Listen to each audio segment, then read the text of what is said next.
இந்த ஒரு பொருள் போதுங்க. உங்க முடிய அடர்த்தியா வச்சுக்கலாம். இருக்கிற முடிய அப்படியே கொட்டாம பாதுகாத்துக்கலாம். ஆமாங்க. நான் ஷீகா பத்தி தான் சொல்லிட்டு இருக்கேன். என்னதான் மார்க்கெட்ல விதவிதமா ஷாம்பு வந்தாலும் ஷீகா போட்டு குளிச்சோம் அப்படின்னாலே தனி ஃப்ரெஷ்ஷா தான் இருக்கும். அதே மாதிரி ரொம்ப ரெஃப்ரெஷ்மெண்ட்டா இருக்கும். அந்த வாசனை யாருக்கெல்லாம் பிடிக்கும் அப்படின்னு சொல்லுங்க. அந்த காலத்துல நம்ம பாட்டி எல்லாம் செஞ்ச மாதிரி ஒரு 8 வகையான மூலிகை சேர்த்து ஷேகா பொடி வாங்க சொல்றேன் எப்படின்ட்டு.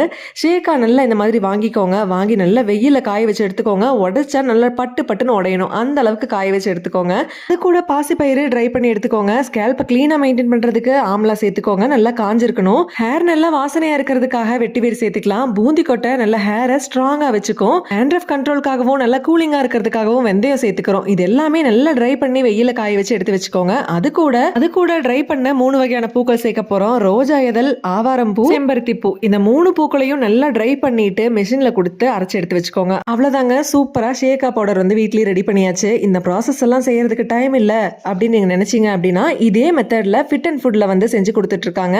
இன்ஸ்டா பேஜ் நான் கீழே டேக் பண்றேன், செக் பண்ணி பாருங்க. தேவைப்பட்டா ஆர்டர் பிளேஸ் பண்ணிக்கோங்க. பாய்.